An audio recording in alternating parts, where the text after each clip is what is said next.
see where he's at. I know he's met with doctors this week, but things have been encouraging. I don't want to make a prediction on where it lands, but his progress has been really good. How do you think Burrow looked on Monday? Really sharp, really sharp. You know, I had not watched him throw.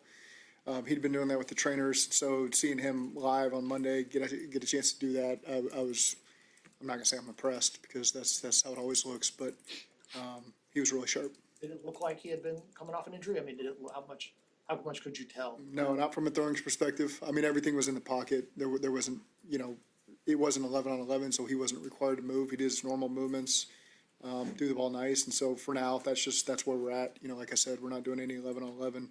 We'll have a really good progression plan for him as part of his rehab, and we'll go from there.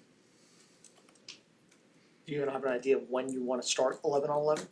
We'll just get through this week and then figure out what next week holds. But we internally got a good plan in place, and we'll just keep working through that. What changes this week from last time you played Pittsburgh? You know, just a couple short weeks ago. I mean, there's 3 games I think between both two games from us, 3 from them on tape. So they've had a couple personnel changes. We've had some personnel changes as well.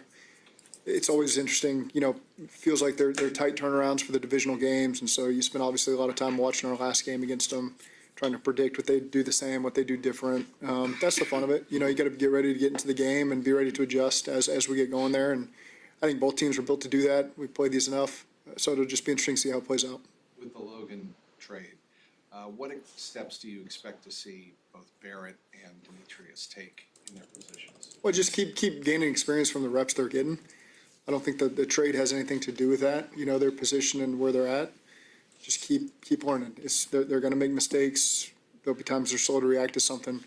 Let that be the one time it happens. You know, and learn from that one, put it behind you, and continue to grow.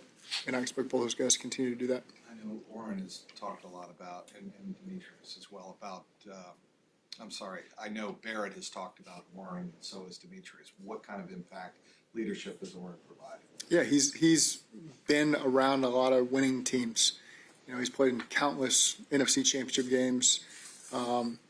So I think he's been a really good resource for that room, as especially right now, the veteran in the room. Him and Joe Giles Harris have got great experience. They've done a great job mentoring those guys, doing a good job with the roles that they're playing. And so I'm glad to have one. I think he's done an excellent job just helping, outside of the coaches, develop those young linebackers that we have. From a work standpoint, what was the biggest objective that you had during the bye week? Well, you just try to review any tendencies you got, both sides of the ball, things that are weaknesses that you want to continue to do, but you got to improve on, and how you're going to improve it, the strengths that you can build on. And so again, there's I think sometimes it's a bit of an overreaction on what all changes during the bye week. It's just because we're always trying to review what we're doing every single week. We have that information. So again, it just fine-tuning some stuff and getting a little bit of an advance on Pittsburgh. Is the O-line trending up? And if so, how? I think that they're trending up. I think, you know, we've had stability at center in the 2 tackle spots, and then you get the 2 young guards that are ascending and learning a lot really fast. This is a huge challenge for them. You know, this game in a lot of ways goes as they go. It's a tremendous front group that Pittsburgh has. They present a challenge every game you watch.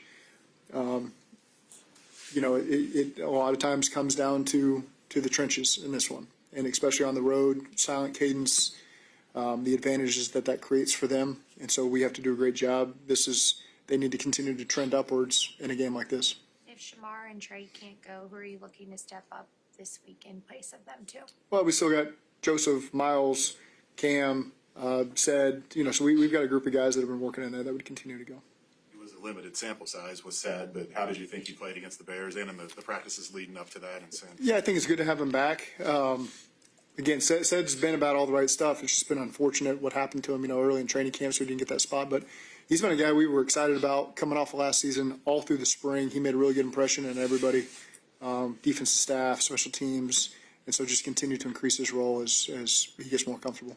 Zach, when it's time to finish a game, how much of that is the makeup of the player, their mindset, and how much of that is coaching to finish the right way, if that makes sense? I think it's all different circumstances. Whatever that game dictates is usually how it goes.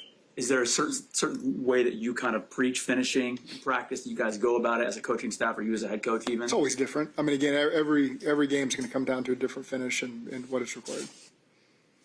Do the stakes feel higher going into this week, knowing that the North is probably your best path to getting a division or getting a playoff spot? How do the stakes feel going into a game like this? The stakes always feel high in divisional games, so I don't think where we're at in our season is different. But you do feel, anytime you're getting a chance. Right now, look at you're 2-0 in the division. We got a chance to go 3-0, and that would be a huge step in the right direction of putting us back in with the teams that are at the top 2 of our division. So it's always significant, regardless of where we're at. Whatever game of the regular season we're at, when you're playing a divisional game, chance to go 1-0 and separate yourself a little bit from the pack or get yourself into the pack. Huge. We're embracing it. Always feels like a big game when you're playing these types of games. All right, thank you. Thanks, Zach.